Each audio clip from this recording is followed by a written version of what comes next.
Blog Talk Radio. Hello, everyone. I'd like to welcome all of you back to Ohio Exopolitics. I'm your host, Mark Snyder. I'm going to give an overview of the Billy Meier case this afternoon and maybe cover some new information that I'm studying as well. Billy has written over 39 books. He's had over 971 personal face-to-face contacts, 1,149 telepathic contacts. He's now a 77, 78-year-old man that lives in Switzerland. He lives in a tiny mountain village called Hinterschmidruti, which is about 52 minutes east of Zurich. His 39 books and his 600 booklets that can range from one page to hundreds of pages describe his contacts with extraterrestrial humans. And his other writings, his books, talk about all the big questions in life and have all the answers for all the big questions, the best answers I've ever come across, the most logical information. Things like, where are we from? What's the purpose of our life? What happened in our ancient past? Who built the megalithic and monolithic structures all over the earth? What's going to happen in our future? Who and what created our universe? What happens after we die? What are the other humans in our galaxy like? And how do they manage to travel from star system to star system with almost no time passing? These are just some of the very big questions that are answered by the incredible amount of information in the Meier case. And I like to start out in a writing that Billy did, which described an event in his childhood. And this writing is called How It All Began. And this was when Billy was about 4 years old, and he was living in Bulak, Switzerland. And he woke up at 3 a.m. one morning, and he crawled out a lower window in his bedroom, and he sat down on a bench, and he looked up at a starry sky, and he had a revelation. First of all, he heard his own voice say something. He said, "Since ancient times I lived among the stars." And then he heard himself say, "My life exists because of the love of creation." And he looked up at this beautiful starry sky, and he also mentioned that he could sense an invisible light, which was this radiating love from creation. So, what is creation? You know, the Meier material covers what I divide the Meier material up into roughly 6 categories of information. The first being, what is the creation, the universal consciousness? The Meier information doesn't really use the term God. In fact, it says that in ancient times, the original meaning of the word God was always for a human being that had incredible or unusual abilities. And in ancient times, there were gods on the earth. They were humans. The gods of the earth were human. They came from the expanse of the universe, from strange worlds and galaxies. And they demanded worship. And they created religions. And this is all described in a book called the Omphal and Mirado, or the Navel of Life. And I often trace some of these gods were described in what's called the lineage of the Giza intelligences, starting with one of these extraterrestrials named Eris the 11th, and going all the way down to Kamagal the 2nd. There was a whole series of these tyrannical extraterrestrial humans that used religion to attempt to control the people of the earth And it's very interesting. If you study religion, monotheism, it began in Egypt. And it began with the worshippers of Ra or Aten, which sometimes called the sun god. Now, they didn't worship, in this case, an anthropomorphic deity, but they worshipped the life-giving properties of light. And there was a pharaoh in Egypt called Amenhotep IV, who eventually changed his name to Akhenaten. And that was where monotheism began. And ironically, according to my material, far below the Giza Plateau, the Giza intelligences started to use a kind of telenotic impulse to control the people of the earth. This group was called the Ba'ath, and they interacted with the Germans during roughly around the time of World War II, and they interacted with Hitler, and they created kind of religious visions, and they tried to control the people of the earth. I think these extraterrestrials, for some reason, had this real desire to kind of make the earth their own, and you can really trace them all the way back. I mean, I talked about Eris the 11th kind of being first of that lineage, and I think he was on the earth about 11,500 years ago. But his ancestor, 11 generations back, was Eris the Barbarian, who was one of the original kings of wisdom, or Ishwishes, that was here during the time of Atlantis and Lemuria. And he first conquered a group in Hyperborea. Hyperborea was in the North Polar region, and for whatever reason, the poles of the Earth at that time were extremely moderate climates and extremely warm. So Hyperborea was almost like a tropical environment, and it was a continual summer all the time. And Eris's forces came here, and I believe they came here from a Beta Centauri. Now, Beta Centauri had a different space-time configuration.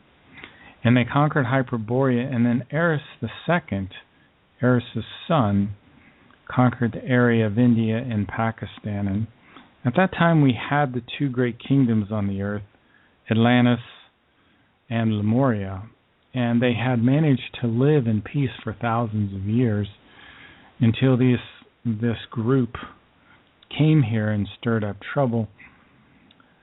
Well, they were forced off the earth originally, I think, and then they ended up coming back, and they ended up stirring up this great warfare between Atlantis and Lemuria, and I'll have to do shows on that again. But eventually, well, first the Atlanteans struck, and they wiped out Lemuria, and the Lemurians managed to bring back a rather large asteroid, and they put a propulsion device on it, electromagnetic and nuclear propulsion device, and they sent it back towards the Earth, and it came into the atmosphere, and it made a horrible, horrific howling sound, and was generated incredible light and incredible heat. It eventually exploded in the atmosphere and rained down like thousands of shrapnel pieces of this asteroid. There were two great parts of the asteroid which slammed into the Atlantic Ocean like two fists and ripped out a big fissure in the floor of the Atlantic Ocean. And there was a giant tsunami that was caused by this, and it just rushed forward and engulfed all of Atlantis. Before that happened, the Atlanteans had destroyed Lemuria entirely with these beam weapons they had on the ships. So the two great extraterrestrial cities, Atlantis and Lemuria, were destroyed in a great war in the ancient past. And we today are in a time called the third millennium. The Meyer information talks about this 800-year period of transition that we're going through. And it's a transition in our awareness. It's a transition in our consciousness. Because we are people with amnesia, as Graham Hancock says. We don't know who we are. We don't know where we come from. We don't know what the purpose of our life is. So as we slowly transition into a society that understands the creation and understands its purpose, and allegedly the Meyer information will help that transformation occur. But it will take a long time. It will take about 800 years. And during this 800-year period, it will be a time of maliciousness and confusion will spread across the earth. And our leaders will become megalomaniacal. They will greatly overemphasize their own importance. They will also take away people's rights of self-determination, and the people will become indolent and obtuse, slow to understand, annoyingly insensitive, and they will become indifferent towards one another. And this will set the grounds for the possibility for another third global conflagration, a repeat of the disaster that occurred during Atlantis and Lemuria. And in this war, we will certainly wipe ourselves out. We certainly have the capability anyway. And Billy was first told about the third millennium when he was a young boy, 5 years old, meeting with Svath. And Svath told him that when we dropped the atomic bombs on Hiroshima and Nagasaki, that we started this third millennium. And there's all these negative historical trends which are occurring in this time today. One of the things that's going to happen, and this will be very interesting to those of you who have studied the New World Order. Let's call it the New World Order. The Meyer information in the Goblet of Truth calls it the Dark Order. And I'll read this section from the Goblet of Truth. It says, however, all the items named here only represent the start, because in secret there is a mighty organization of the governing class and a mightful ones, as well as many of their obedient lackeys, emerging from amongst your humanity, who are creating a secret order of darkness with their own evil laws and ordinances, who are bent on hatred for the poor and weak and against the economically imprisoned and all normal citizens. And it is their desire to seize ever more might, more money, and entire mastery over the whole earth and your humanity for yourselves. Therefore, it is spreading their evil supremacy over the world, supported by its obedient vassals of all kinds, who are greedy for blood as well as profit. Anyway, there is an organization that is coming out of our governing class that is referred to by the term the secret order of darkness. The Dark Order wants to control the entire earth. And if you're a member of the alternative media, it's known to you as the New World Order. I would say that's probably safe to say. It's interesting to get these confirmations from the Meyer information as well. But anyway, as a young boy, Billy was impulsed from the storage banks. And just like we have historical records, physical records that are of cultural value, the physical records that are stored in libraries and other such buildings, there is also a storage of information in the universe there are storage banks, universal storage banks, planetary storage banks. The German word for these is Speicherbank. And they're open, they're accessible, and Billy has the ability to pull information down from the storage banks. But we also get impulses from these storage banks as well. And an impulse is a signal.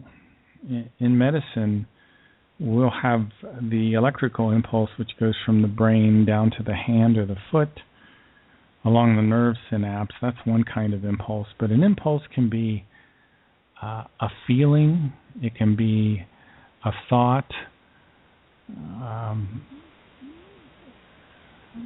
And how it all began, the storage banks are mentioned. It says, then words suddenly formed on my lips again, which said, since ancient times you have lived among the stars. And suddenly I knew who I was and how I am and what my mission on this earth is. And suddenly impulses came from somewhere, which I later recognized as impulses from the storage banks. And Billy talks about these good memories penetrating him at this time and showing him the way that he had to go in his life. So these impulses can give us memories, they can give us guidance. And Billy was impulsed or guided at a very, very young age by this information that is coming from this super intelligence that the Meyer information calls the creation, the universal consciousness. It's doesn't really correspond to our religious notion of God, though. It doesn't look over us or direct us per se. Impulses come from the storage banks, so we do maybe get direction that way. But it's a neutral, positive entity. It is really neither good nor evil. It builds universes as a part of its own evolution. And the point of our life is evolution. There are 7 evolutionary steps that we go through in life that all human beings go through. The first stage is primitive, and at that stage we're learning language and still primitive men, maybe cavemen. And then we start to develop language and technology, and we go into what the Meyer material calls rational life.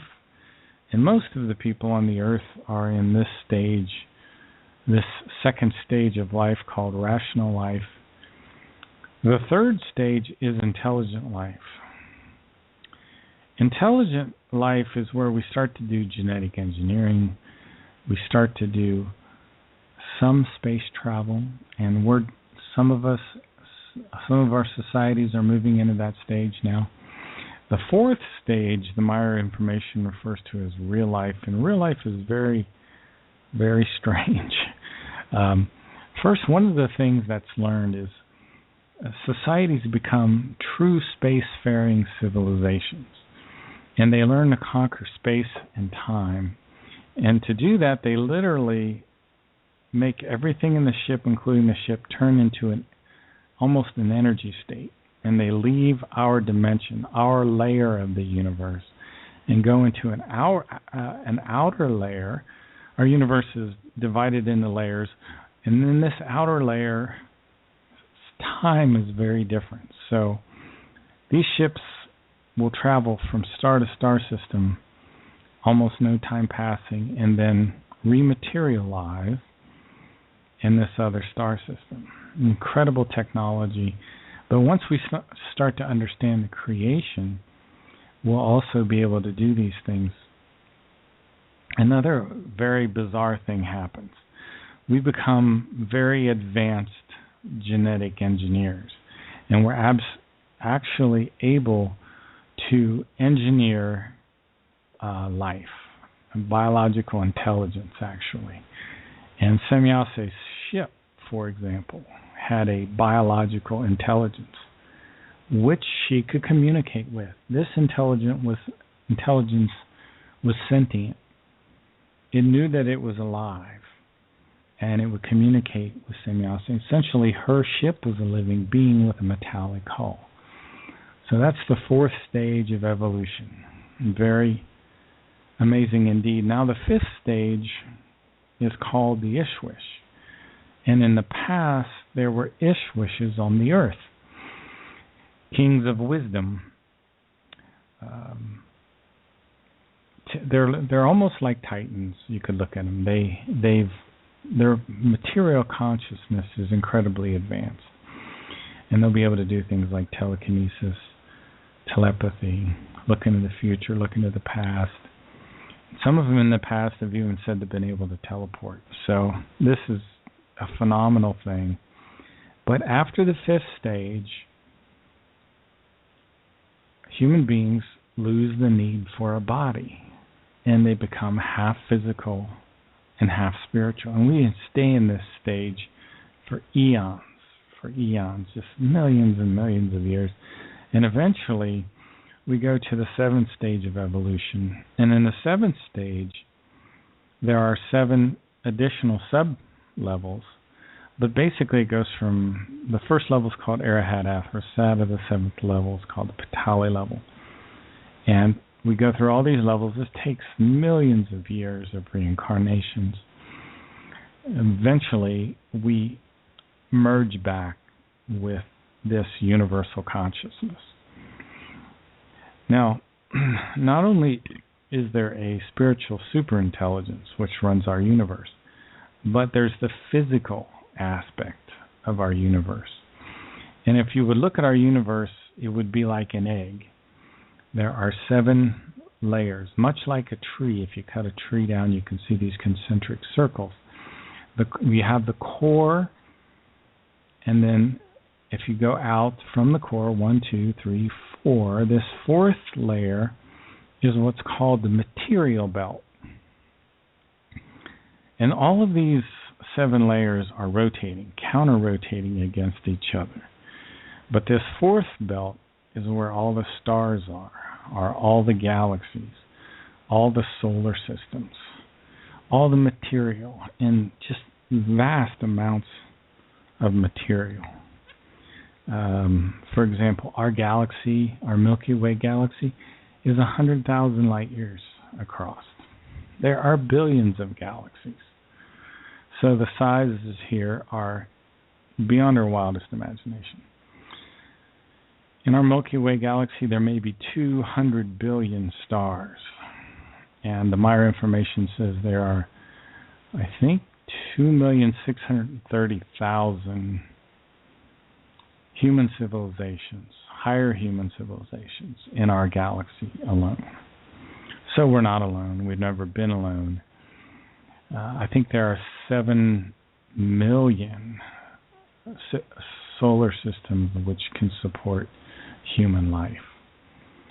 So humanity is fairly common in the universe. When we're born, but actually before we're born, while we're still in the womb, something happens.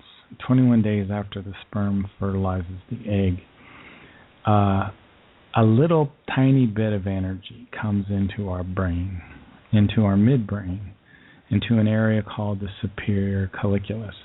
This tiny bit of energy, you can almost think of as a fragment of creation itself. It's called the spirit form. It's the real you. It's the part of you that survives through life, through death, through many, many lives and death. And eventually it's the part of you that will merge back into creation after millions and millions of reincarnations. That spirit form is housed in this area called the superior colliculus. You also have there something called the pineal gland.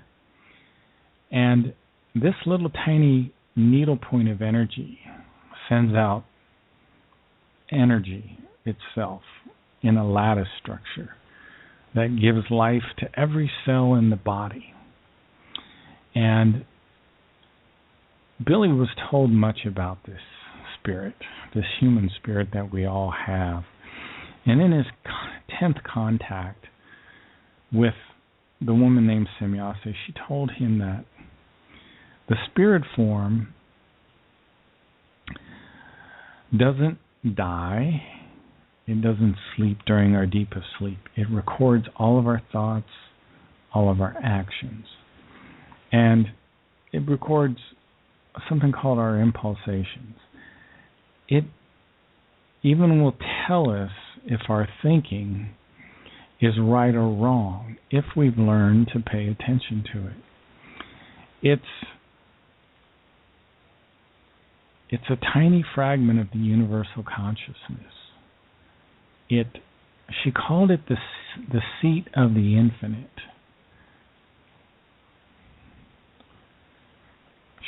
She said that all power comes from the Spirit. It's the wonder of all wonders, she said. She also said a human's yearning lies in the joy that remains for the imperishable life, the permanent peace, the spiritual and consciousness-related wealth that never fades, that lasts forever. So this yearning, this intense longing, it's for the spiritual existence. So we subconsciously, I don't think, fear death subconsciously, because subconsciously we have all of the knowledge of the predecessor personalities that we have been. The human spirit needs a material consciousness to evolve, and it needs time in the physical where it experiences these things. And what happens is, after we've lived our life, our material life, and we die, the spirit form comes out of the body, as does the material consciousness. In an area in the spirit realm, every spirit form has something called the overall consciousness block, which processes the experiences that you had in the previous life. And it takes what's called the evolutive values, which can be love, which can be wisdom, which can be patience, and it takes those and puts them in what's called a neutral positive form and stores them. They're stored in the spirit form. And that's the way that wisdom builds on top of wisdom. Now, if everything was working typically, normally, the way things would on the earth and the spiritual plane, you would spend about 152 years in the spiritual realm before the universal consciousness would take your spirit form, put it back into a child. 21 days after the sperm fertilizes the egg, but a new material consciousness goes into the child, to the new child. The material consciousness, the subconscious, will get the wisdom of the predecessor personalities. So that child has to grow up again. But it has a great advantage over the previous lifetime because it has all the experiences of that previous lifetime stored in the subconscious, plus all of the previous predecessor personalities stored in the subconscious. Plus we'll get these impulses from the universal storage banks. And that's how wisdom builds on top of wisdom, lifetime after lifetime. And that's the purpose of our life, is to gather wisdom. And wisdom is a kind of knowledge that produces energy. And when we produce that energy of wisdom, we help the whole creation to evolve. That's why the creation, the universal consciousness, creates human spirit forms. It's almost a way for the universal consciousness to understand and experience material life. Because the real basis of creation is spiritual life. Now, the physical universe goes through many, many, many phases. 10 to the 49th power developmental phases, let's call them. And each one of these developmental phases is called a great time. And there's an archetypal Big Bang. We have 115 some trillion years of the expansion phase of the universe. And then a similar time for contraction. Then the universe, the physical universe, goes dormant for a certain length of time, a certain number of trillions of years. And then there's another Big Bang. And then you go into development phase 2. The Maya material says there are 10 to the 49th power development phases. Now the strangeness of all this is that there is no material belt. There is no physical in the second stage of evolution, or any of the other stages, for that matter. I don't know that that's particularly comforting. I really don't know what to think about that. It's very, very strange indeed. But that's the nature of our universe, at least according to the Maya information. Now, one of Billy's writings that he pulled down from the storage banks is called The Goblet of Truth. And he pulled down 14 chapters from these storage banks. And I quoted some of the Goblet of Truth a little earlier when I talked about this dark order, this secret dark order that's forming. But there is this paragraph that I always quote.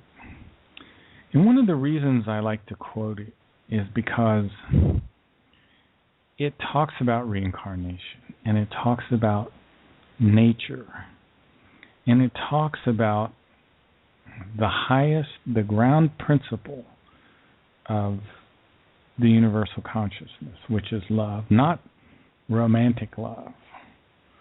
Romantic love in the Maya material is called affective love, AFF, affective love, which is very temporal, which can be very unstable, which can actually be converted to rage sometimes.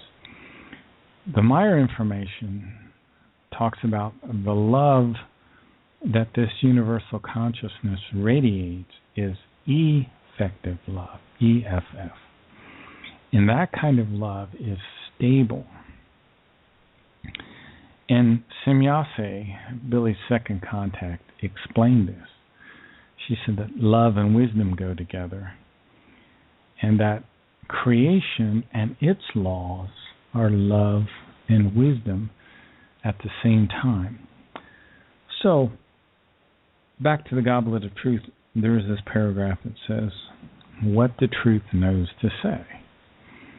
It's the title of the paragraph, and it goes on to say that rivers, stones, plants, seas, brooks, springs, the air and water, trees and bushes, everything that crawls and flies on the earth is a life form with a spirit form. And these spirit forms are on a journey through time, which involve many, many lifetimes.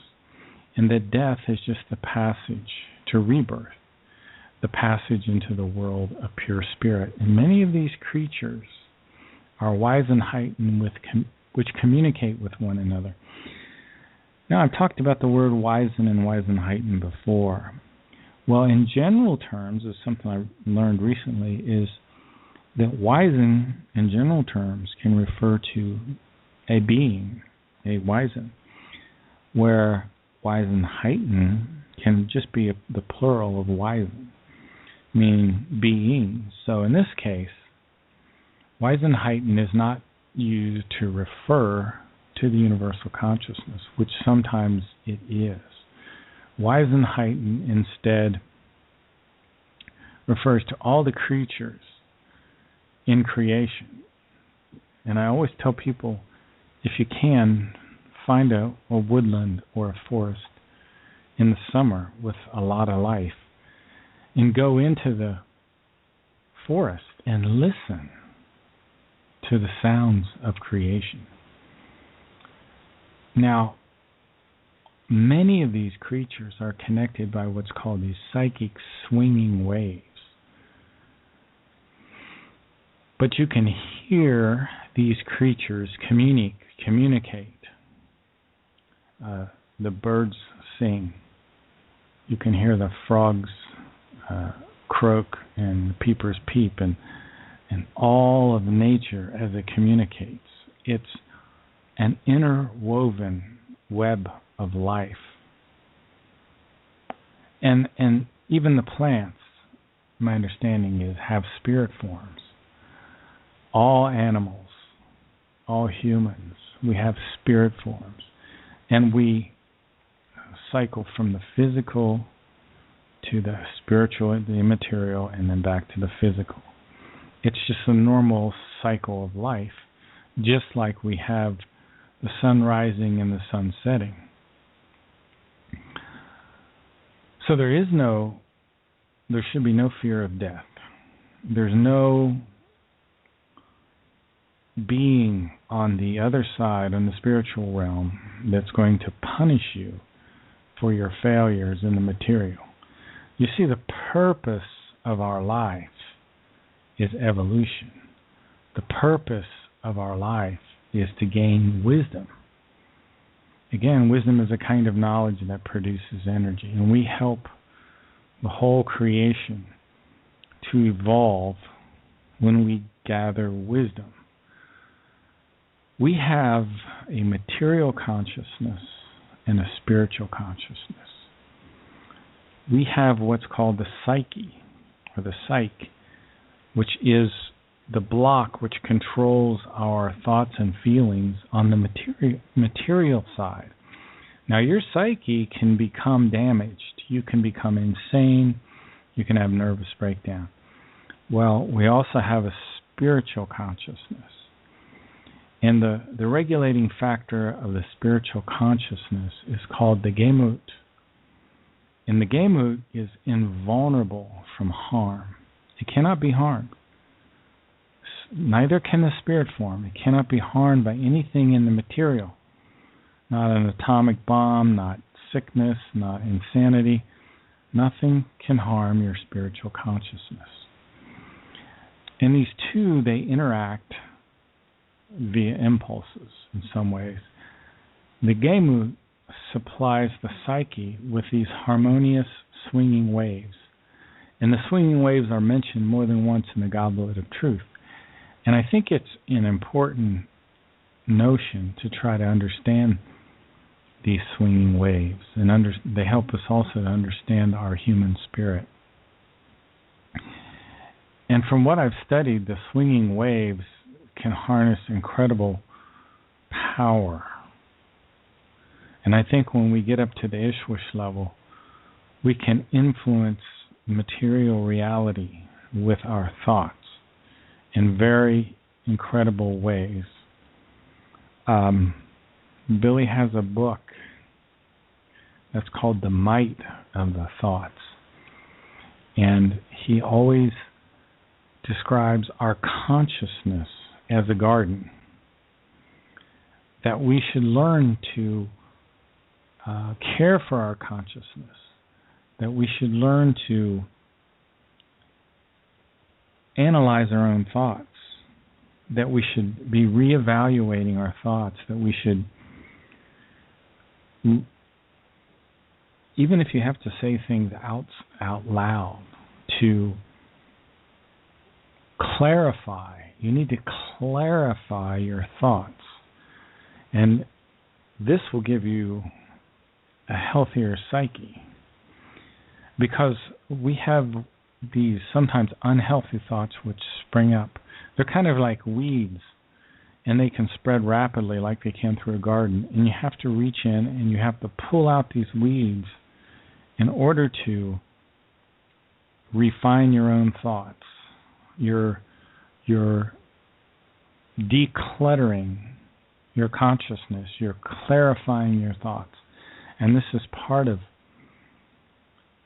what the Maya material talks about when it says we should be able to analyze our own thoughts. And our thoughts should be balanced just like the universal consciousness is balanced. We should have a neutral, positive balance to our thoughts. Not too negative and not too positive, but very neutral, balanced. Elizabeth Moosberger, who was the wife of the guy that wrote And Still They Fly, Guido Moosberger, she described the might of thoughts.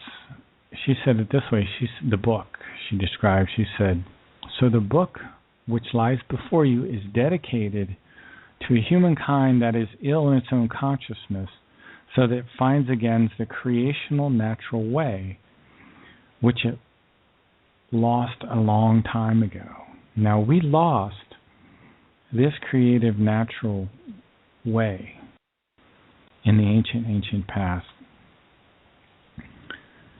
There were a race of humans that visited the earth about 389,000 years ago.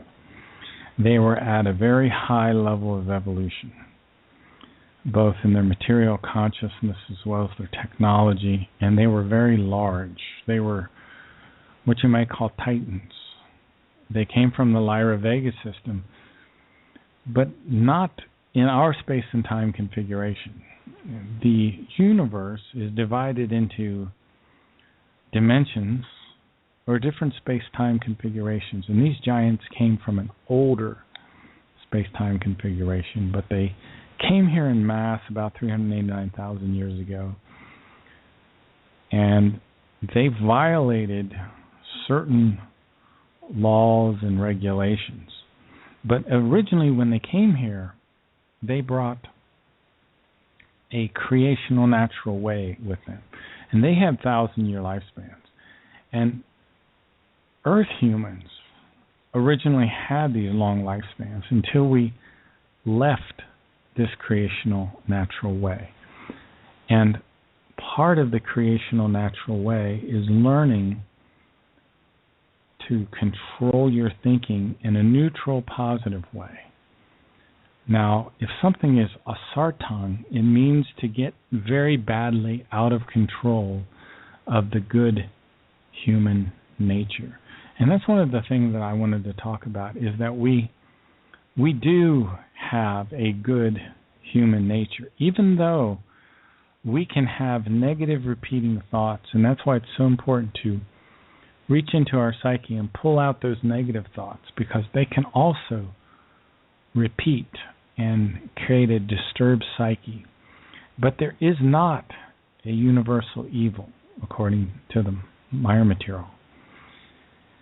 There is, however, an energy block around our planet that Billy describes as religious delusion and nonsense, and other negative thoughts which have been emanated by human beings who are thinking along such lines. And the people who are living and held in bondage by these belief systems are constantly influenced by this negative block of energy, like in a vicious cycle. And the Maya information says there are no entities like the devil and Satan and demons. But there is this religious delusion that is still influencing people, and it will take about 800 years before people will occupy themselves with a realization that there is a truth. And there is something in the Maya material that's called the effective truth. And it says that the creation, the life-giving energy of creation, is trying to come into harmonious concord with all people, with all worlds, with all animals, with all plants.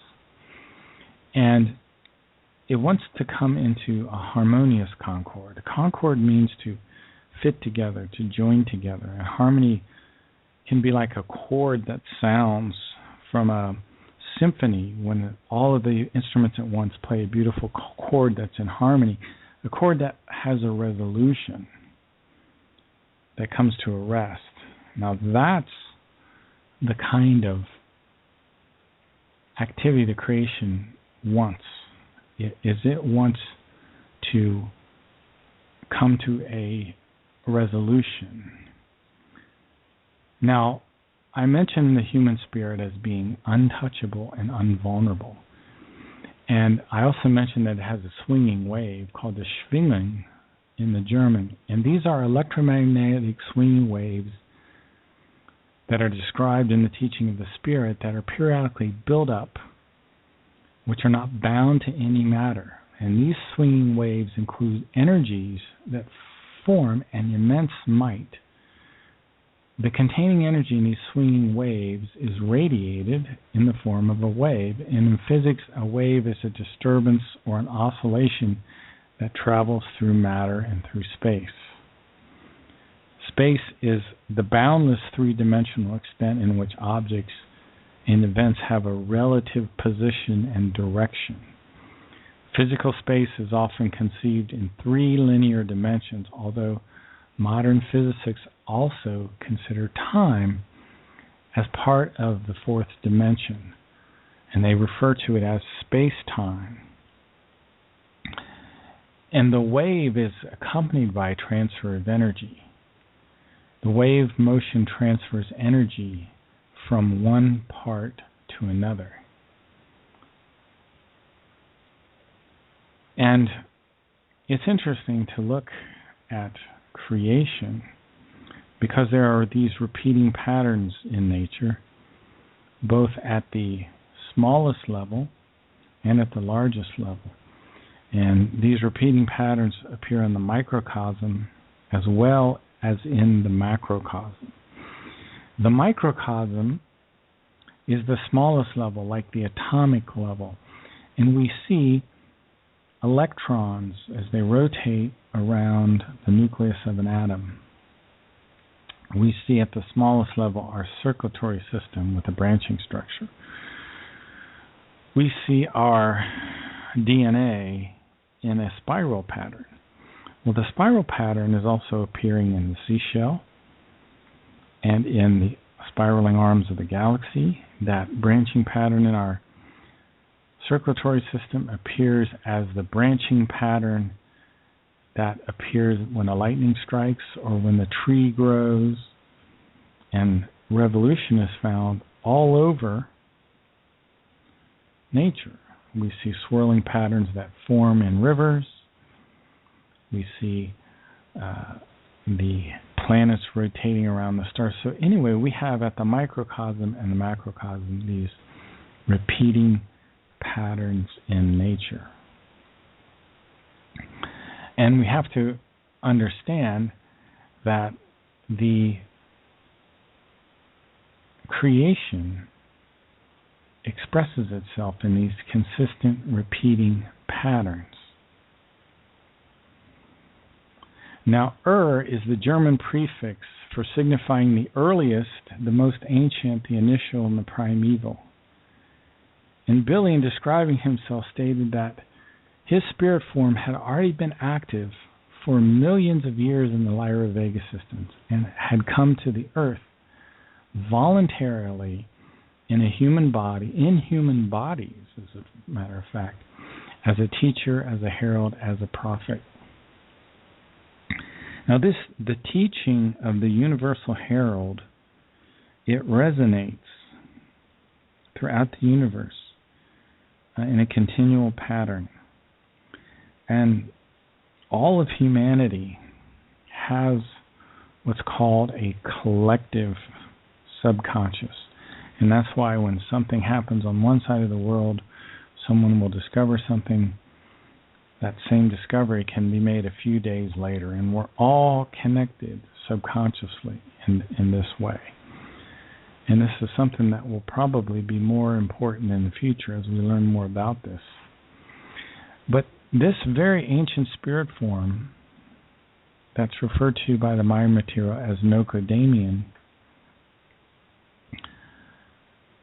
my understanding is it incarnated the first time here on Earth about 389,000 years ago, perhaps as one of these original Lyrians.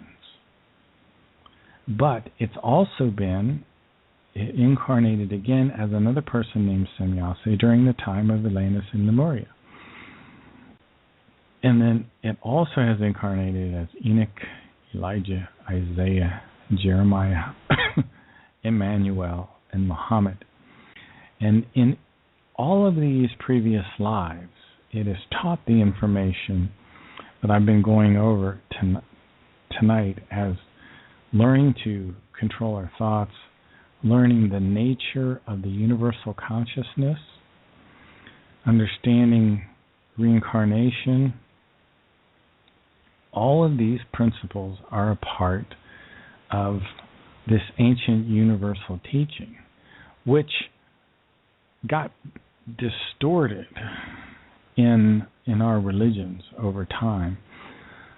Now, one of the things that the Maya material talks about is being responsible for your own thoughts and actions. That not only helps us to learn, and it helps us towards a betterment of not only our current lifetime, but also future incarnation. So we need to learn to take responsibility of our thoughts and our actions. And that means that there are no things like guardian angels looking over us. We have to be, so to speak, our guardian, our own guardian angel.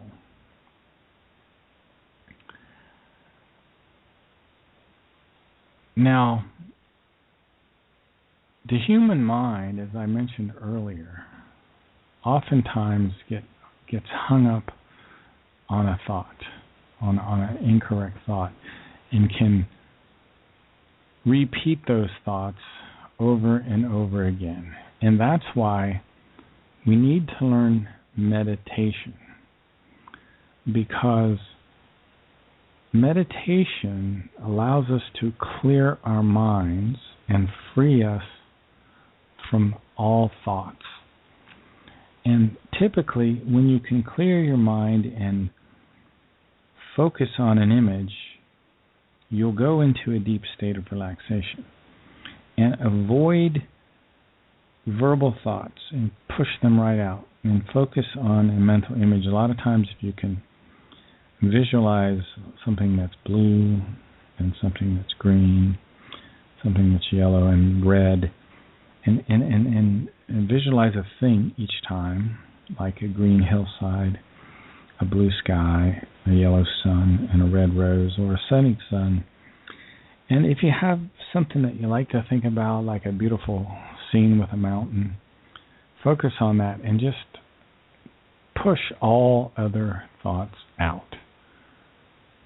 And then you'll clear your mind, and you'll naturally go into a deep state of relaxation. Now, there is also something called the peace meditation. And the peace meditation is done periodically, where we all meditate on the idea of peace. Now, meditation is a form of concentration that leads to the control of your mind. And most of the worries of the world are created by illogical thinking. By controlling our thinking, we start to learn how to control both our physical and mental health. One of the things that Plejaren emphasized is that our physical health is very much affected by our thinking. And we need to be in a constant state of evaluating our thinking. And meditation can be a method of creating a balance between negative and positive thinking. And this state of balance is called neutral thinking. In neutral thinking, neutrality must be learned by every human being. Meditation allows you to see something clearly, observe it clearly, recognize it clearly. And it stops the pattern of uncontrolled thinking. Now, there are a couple sentences, actually there are 77 sentences that the Meyer material talks about that you can repeat that will help you in neutral thinking. And one of the sentences is that everything is achievable for me and I master whatever I wish to accomplish. The second one is also very good. I always remain relaxed and thereby gain might over myself. So these are important ideas. And these things can be muttered several times a day, and they'll help return us to this neutral, positive state of thinking, which is really where we want to be. In fact, most Earth humans are so out of control in terms of their thinking, and our vibes are so negative. That's why the Plejaren can't come into direct, open contact with us anymore, because they have evolved up to a level of empathy and telepathy where they're very much influenced by our negative thoughts. And it's not in a good way either. It causes for them a kind of uncontrolledness in themselves. So they have to wear a kind of technology when they're in our presence. Now, Billy, because he's an older spirit form, a very, very ancient spirit form, 9.6 thousand million years old, even though he's in a human body and has grown up among us, he's able to control his thoughts enough that he can have these contacts. And he can pass on this learning and wisdom. And I hope you've enjoyed the show this afternoon. I'm going to be on freedomslips.com tonight, Studio B. Be talking with Frosty Wooldridge, a great book, America on the Brink, that talks about overpopulation and other things. If you Google Ohio Exopolitics, you'll be able to find my other important website, which is exopoliticsohio.us, that has a lot of the Meyer notes and, well, my personal study notes, which you can take a look at. You can also go to the archive pages, download shows we've done in the past, both on Revolution Radio and on Blog Talk. It's a good source of information. Also, if you'll go to Future of Mankind, www.futureofmankind.co.uk, you can Google Billy Meyer Wiki. You can take a look at the English translations out there of the Meyer information. In any case, I hope you've enjoyed the show this afternoon. Hopefully you'll join me on freedomslips.com, Studio B, with my guest, Frosty Wooldridge. Have a good afternoon, folks. We'll talk to you probably tomorrow, hopefully. Have a good day.